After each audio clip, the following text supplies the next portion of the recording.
Assalamualaikum warahmatullahi wabarakatuh. Perkenalkan, saya Sarah Kaunita Lila. Di sini saya bersama dua rekan saya, yakni Anida Nur Izzatul Jannah dan Dela Rintawidi, akan menjelaskan materi yang berjudul struktur dan jaringan fungsi pada hewan. Untuk lebih jelasnya, silakan simak video kami. Saya di sini akan menjelaskan tentang pengertian jaringan hewan. Jaringan hewan adalah sekumpulan sel yang sama, memiliki fungsi yang sama, membentuk sebuah jaringan organ hewan. Dan struktur jaringan hewan. Struktur jaringan hewan yaitu yang pertama, jaringan epitel, jaringan ikat, jaringan otot, dan jaringan saraf. Jaringan epitel. Jaringan epitel adalah jaringan yang melapisi bagian permukaan tubuh organisme multiseluler, baik permukaan luar maupun permukaan dalam, tidak memiliki saraf ataupun pembuluh darah, berfungsi untuk proteksi, difusi, absorpsi, ekskresi, dan sekresi. Memiliki tiga bentuk, yakni pipi, silindris, dan kubus. Jenis-jenis jaringan epitel. Yang pertama yakni pipi selapis, pipi berlapis, 3 silindris selapis, 4 silindris berlapis, 5 kubus selapis, 6 kubus berlapis, 7 transisional, dan 8 epitel kelenjar. Berdasarkan lapisan penyusunnya, jaringan epitel dibagi menjadi beberapa bagian, yaitu yang pertama jaringan epitel pipi selapis disusun oleh selapis sel yang berbentuk pipi. Sel-sel pada jaringan epitel pipi selapis tersusun sangat rapat. Epitel pipi selapis terdapat pada jaringan epitelium pembuluh limfa atau getah bening, pembuluh darah kapiler, selaput pembungkus jantung, paru-paru, ginjal, dan selaput perut. Jaringan ini juga berfungsi dalam proses difusi, osmosis, filtrasi, dan sekresi. Yang kedua yakni jaringan epitel pipi berlapis banyak, disusun oleh lebih dari satu sel yang berbentuk pipi. Sel-sel pada jaringan epitel pipi berlapis banyak tersusun sangat rapat. Jaringan epitel pipi berlapis banyak terdapat pada jaringan epitelium rongga mulut, rongga hidung, esofagus, telapak kaki, dan vagina. Fungsi jaringan ini adalah sebagai pelindung. Yang ketiga, jaringan epitel silindris selapis disusun oleh selapis sel yang berbentuk silindris. Jaringan ini terdapat pada epitelium kelenjar pencernaan, jenjot usus, kantung empedu, lambung atau ventriculus, dan usus atau intestinum. Jaringan epitelium ini berfungsi untuk penyerapan nutrisi di usus dan sekresi. Yang keempat yakni jaringan epitel silindris berlapis banyak, disusun oleh lebih dari satu lapis sel berbentuk silindria. Jaringan ini terdapat pada jaringan epitelium laring, faring, trakea, dan kelenjar ludah. Jaringan epitel silindris berlapis banyak, berfungsi dalam sekresi dan sebagai pelindung. Yang kelima yakni jaringan epitel kubus selapis disusun oleh selapis sel yang berbentuk kubus pelindung. Jaringan ini terdapat pada epitelium permukaan ovarium, lensa mata, nefron ginjal, dan kelenjar tiroid. Jaringan epitel kubus selapis berfungsi dalam sekresi dan sebagai pelindung. Yang keenam yakni jaringan epitel kubus berlapis banyak, disusun oleh lebih dari satu lapisan sel yang berbentuk kubus. Jaringan ini terdapat pada epitelium folikel ovarium, permukaan ovarium, testis, saluran kelenjar minyak, dan kelenjar keringat pada kulit. Jaringan epitel kubus berlapis banyak berfungsi dalam sekresi dan absorpsi, serta melindungi dari gesekan dan pengelupasan. Yang ketujuh, jaringan epitel transisional disebut oleh berlapis-lapis sel. Jaringan ini tidak dapat dikelompokkan berdasarkan bentuknya, karena bentuk jaringan epitel transisional dapat berubah dan permukaan lapisannya dapat mengembung. Jaringan epitel transisi terdapat pada epitelium ureter, uretra, saluran pernapasan, dan kantung kemih.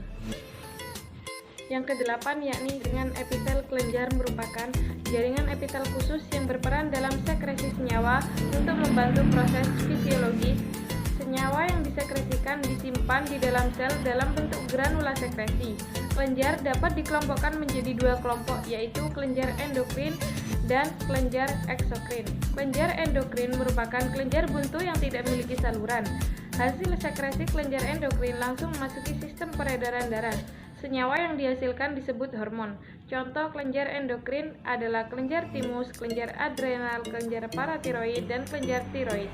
Kelenjar eksokrin merupakan kelenjar yang sekresinya melalui saluran khusus. Kelenjar ini berfungsi membantu metabolisme dan komunikasi. Contoh kelenjar eksokrin yang membantu metabolisme adalah kelenjar ludah, kelenjar keringat, dan pankreas. Contoh kelenjar eksokrin yang berperan dalam komunikasi adalah feromon. Sini saya akan menjelaskan tentang jaringan ikat.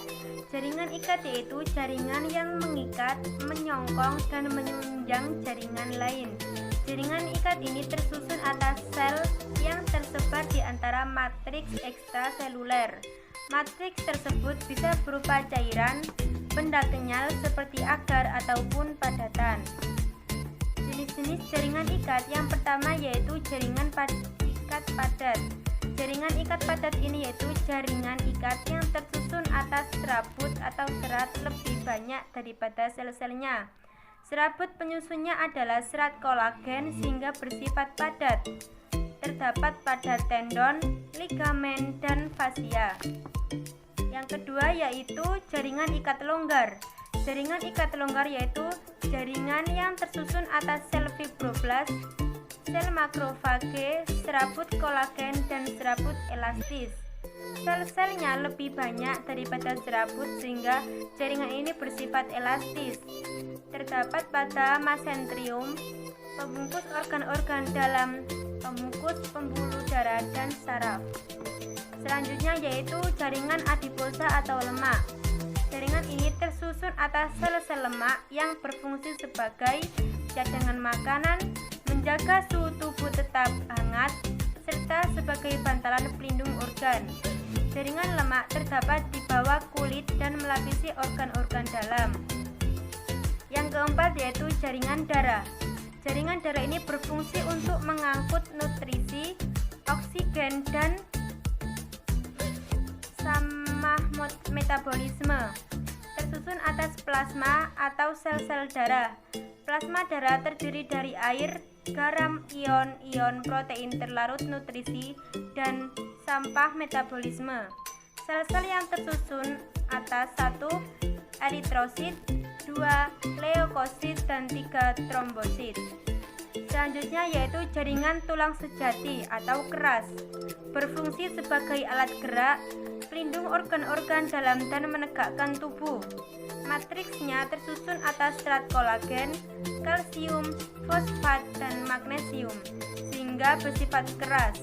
Jaringan tulang sejati tersusun secara konsentris dengan saluran Havers di pusatnya, dikelilingi oleh lamela osteosit di dalam saluran Havers pada pembuluh darah dan saraf. Yang keenam yaitu jaringan tulang rawan. Terdiri dari sel-sel kondrosit, banyak serat kolagen, dan matriks yang tersusun atas kondroitin sulfat. Jaringan otot. Jaringan otot berfungsi sebagai alat gerak aktif, dan jaringan otot melekat pada rangka. Jaringan otot terbagi menjadi 3, yaitu otot polos, otot lurik, dan otot jantung.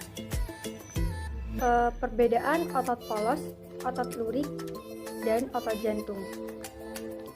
Struktur otot polos, serat gelendong, inti 1 di tengah, sedangkan otot lurik, serat lurik, inti banyak di tepi, dan otot jantung mirip otot lurik tapi bercabang. Perbedaan letaknya yaitu otot polos organ-organnya ada di dalam, dan otot lurik itu rangka, dan otot jantung jantung. Perbedaan cara kerjanya. Otot polos bekerja secara tak sadar, kerjanya lambat, teratur, tidak mudah lelah. Dan otot lurik bekerja secara sadar, kerjanya cepat, tidak teratur, mudah lelah. Sedangkan otot jantung bekerja secara tak sadar, kerjanya lambat, teratur, tidak mudah lelah. Jaringan saraf. Jaringan saraf tersusun atas sel-sel saraf, dan jaringan saraf berfungsi untuk mengantarkan rangsang dari reseptor sampai ke saraf pusat, lalu mengantarkan rangsang dari saraf pusat sampai elektor. Jenis-jenis jaringan saraf. Yang pertama yaitu neuron sensori.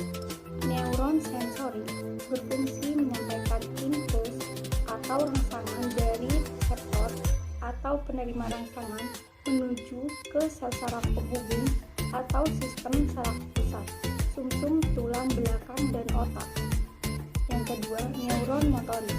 Neuron motorik berfungsi mengirimkan impuls berupa perintah dari sistem saraf pusat menuju ke jaringan otot dan kelenjar untuk melakukan respon. Sekian dari kelompok kami. Wabillahi taufiq wal hidayah. Wassalamualaikum warahmatullahi wabarakatuh.